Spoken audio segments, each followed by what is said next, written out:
Hey, what's going on, guys? What is up, YouTube? Thank you guys for tuning into Rules for Rebels, coming at you with another episode of Side Hustling and Side Hustle Tuesdays. We had taken a bit of a hiatus from this series, but we had our first episode last week. Seems like a lot of you guys were happy to see it back, so we're going to keep it going, and you are tuned into episode 60. Now, I think you guys are really going to like today's episode. It's about drop shipping. I know a lot of you guys message me and say things like, hey, dude, how come you're so critical of drop shipping? And I know I've been a bit critical of drop shipping in the past. Drop shipping isn't necessarily a type of business. It's not as if someone says, hey, I have a drop shipping business. A drop shipping business is the same thing as any other e-commerce business. Drop shipping is simply a fulfillment model.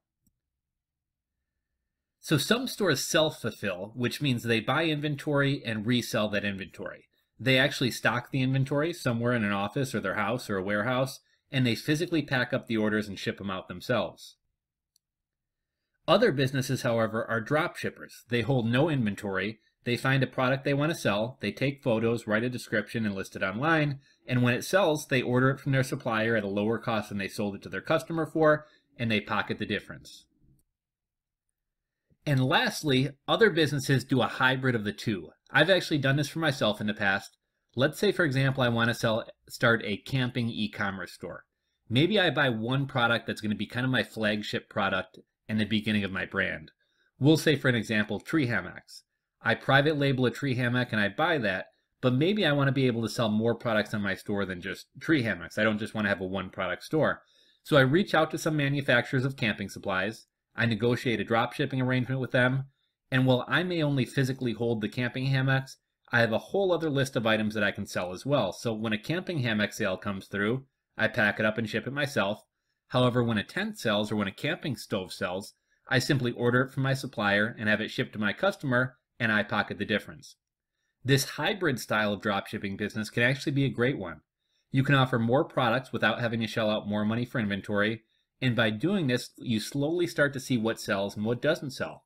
If after 6 months, in addition to my hammocks, I've sold 100 camping stoves, but only 5 tents, what I would do is I would continue drop shipping the tents, but maybe I decide to private label a camping stove because it's already a proven seller, so there's not really any risk there. I know they're going to sell. By private labeling, I have more control over my quality and my supply chain, and because I'm buying the items instead of drop shipping them, my margins are better as well, so I'm making more money. Over time, you figure out what sells and what doesn't, and you continue expanding your product line based on those facts. Anyhow, guys, I know we've had a long preamble here, but my point is I'm not against drop shipping. What I'm against is this half-ass drop shipping, finding the first product you can on AliExpress and then trying to drop ship it. Today's side hustler went through an extensive brainstorming session where he came up with over 100 different dropship ideas, and from there he used a list of criteria to narrow it down. Once he settled on a product, he reached out to suppliers and formed a relationship with them, and then he launched his business. Now, we'll discuss the checklist and his story in more detail, but my point being dropshipping is actually a great business if you go about it in the right way, and if you treat it like a real business and not a small-time side hustle.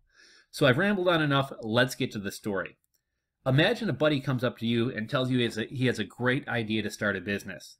Before he opens up with his pitch, you're thinking he must have an app, he's got an interesting service business, some really big idea, and then he tells you his idea is selling bounce castles or bounce houses. As you might imagine, the idea could fall a bit flat. Or even better, imagine someone going on Shark Tank trying to get Mr. Wonderful to give him $500,000 for a 10% stake in his bounce castle company that doesn't even make or stock bounce houses.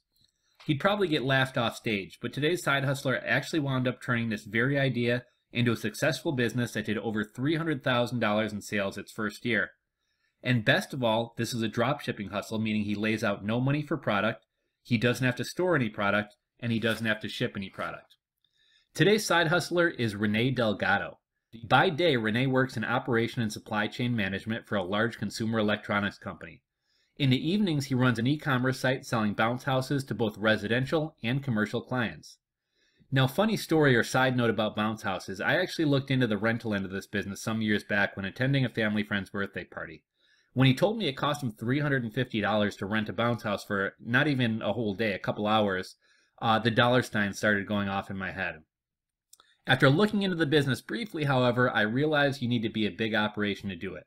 Bounce houses themselves are fairly cheap, especially when you consider how much they rent for per hour. You could recoup, your money pretty quickly, right? Yeah, but a large expense of the bounce house business is liability insurance. I'm sure some of you guys have seen these news stories about these freak accidents where bounce castles that aren't staked down properly go flying hundreds of feet with throngs of kids inside. Apparently, what most of these bounce house companies do, they have dozens of houses, but only one or at most a handful of them are insured.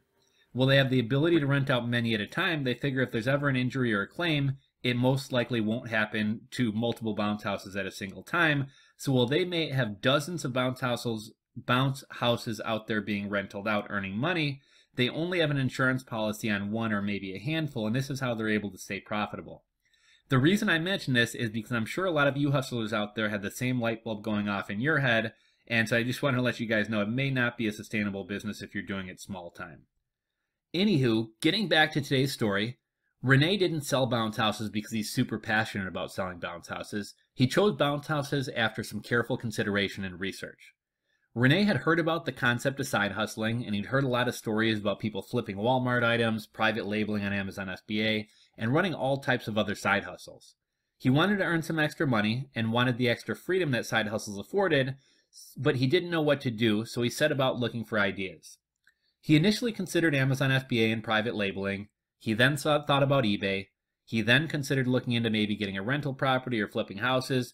But what really appealed to him about dropshipping was the low barrier to entry, that he didn't have to shell out money or carry any inventory, and it wasn't something that was dependent on external factors outside of his control, for example, like the real estate market. Rene decided he would create a website to sell a product, then connect with several manufacturers, so he wasn't dependent on just one, and he would sell items from those manufacturers at a higher price to his customers and pocket the difference. Now, I really want you guys to pay attention to how Rene went about this. He didn't hop on AliExpress, search tree hammocks, screen capture a couple pictures, throw them up on Shopify, and start a store. What I really wanted to highlight about the business is how Rene went about finding his idea and finding his suppliers. Rene was a great brainstormer, so he sat down and made a list of over 100 different product or business ideas in the dropshipping space. Once he had 100 ideas, he decided to try to narrow down the list, and he did this with a 4-part checklist. Number 1, the item had to be hard to locate and not in brick and mortar stores. Number 2, the average price point had to be over $400. Number 3, he wanted to find a product that had over 5 suppliers. And number 4, he wanted a product with low competition. Now, this checklist idea was genius. First, he wanted the product to be hard to locate and not easily available on, say, Amazon or in a brick or mortar store. This made it much more likely for him to get a sale. If you're selling, we'll go back to the example of tree hammocks through a dropship store, I can pretty easily go on Amazon and find 200 other tree hammocks just like yours and compare them to yours on both quality and price, or I could even go to Walmart and see them in person. So dropshipping a product like this is an uphill battle. Next, he wanted the price point to be over $400 because it leaves more room for margin. He wanted more than 5 suppliers so that he had flexibility and security. If he only had one supplier, if they go out of stock, if they go out of business, if they raise the price, he's done. By having multiple suppliers, he had more product selection, and he also wasn't reliant on a single manufacturer. Lastly, he wanted low competition. There's much less people selling bounce houses than there are selling silicone cookware or faucet extenders, so there's a lot less competition out there. So this filtering exercise led him to bounce houses. Another positive thing about his business was there were 2 separate demographics. While most bounce houses are sold to companies who rent them out or have some kind of kids playground business, there are residential customers who buy them for their backyard, just like you'd buy a treehouse or a trampoline. All in all, to set up Rene's business, it cost about $400. He formed an LLC, bought the domain bouncehousestore.com through GoDaddy, and set up his site using WordPress. Rene began reaching out to manufacturers to establish a relationship, and this is another important factor in dropshipping. When you dropship items from AliExpress, you have no relationship with your supplier. You're simply going to be one of their thousands of customers. Alternatively, when you do what Rene has done, you'll have a rep at a company who will be your contact point to resolve issues like lost packages, tracking not showing up, damaged products being received, etc. How well the company you're working with provides assistance to you determines how quickly and effectively you can provide service to your customers. So it's a critical element of success, and I think that's in large part why Renee has been successful. Renee started with one supplier at a time. Once he was approved as a reseller for his first supplier, he got their product catalog, uploaded the pictures and descriptions to his site, and then moved on to getting the next supplier, and did the same until he had 5 suppliers as partners. Renee officially launched his business in December of 2016. He started with Google Ads, and if you search bounce houses, you'll probably see his Google AdSense ads running at the very top of the page. He also tried Google Shopping, Facebook ads, and also email marketing. And another really smart thing he did was content marketing. Content marketing has been incredibly successful for me in several businesses, and best of all, it's free. If you look at the top of the tab on his website titled Resources, you'll see articles like how to start a bounce house business, bounce house insurance prices, and how bounce house rental prices are across the country, along with a whole host of other helpful articles. By providing these types of resources and writing these types of articles, he ranked well on Google, which in turn drives customers to his website. Somebody thinking about starting a bounce house castle rental business, for example, is going to be doing research on topics like insurance, rental costs, and they're likely going to find themselves on Renee's site where they can both get educated about the business as well as order the actual bounce houses that they need to run the business. It's a great business model and much more cost effective than paid ads, and best of all, the people searching these terms are at the end of the buying cycle, meaning by the time they hit Renee's website, they've pretty much done most of their business research and are ready to buy a bounce castle. And with any business, that's when we want to catch the customer, at the end of the buying cycle. Again, Renee started this business in December. The first few months of business were slow, and initially Renee questioned whether he had picked the right business or whether he started the right business, because sales were so slow.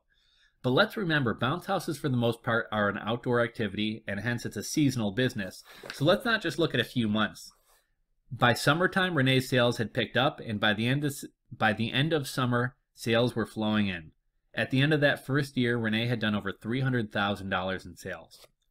Renee has since partnered with a finance company, meaning people who are in the market to buy a bounce house or people who want to buy multiple bounce houses can actually finance them, and Renee's got a partnership set up with this finance company. This makes it easier for Renee's customers to afford products and buy products, and hopefully buy even more products. And even better, he gets a kickback from the finance company for anybody who finances through them. Renee didn't mention this, but another potentially lucrative avenue I thought of would be partnering with liability insurance companies to where he could get kickbacks for helping people get set up with their liability insurance, which is a necessity for running this type of business and is pretty expensive. Renee has since hired an employee to run the day-to-day operations. He still works his day job, but he's also now in the process of setting up a second dropshipping business. And while he's keeping it under wraps at the moment and isn't willing to reveal it, he said it complements the bounce house business. Now, oftentimes when I talk about starting a business, I talk about getting into something you're passionate about. I personally find this makes it easier to stay engaged, to stay interested, and it also makes it easier to create content, but it's not the only way to go about starting a business. In the case of Renee, he's not particularly passionate about bounce houses, but he wanted to start a side hustle. He did some brainstorming, he did some research, he used his checklist, and he eventually settled on this business, and it's been incredibly successful and profitable for him. I really like this story. I know a lot of you guys are interested in dropshipping, and I'm not against dropshipping. I just feel like 99% of people out there go about dropshipping in a way that's destined to fail. So I thought it was interesting to see a dropshipping model different than a traditional AliExpress or Walmart dropshipping. Dropshipping can work, but in my opinion, I think Renee's story backs this up. A couple critical parts are finding a product that's not easily available or accessible, and actually having a relationship with your supplier.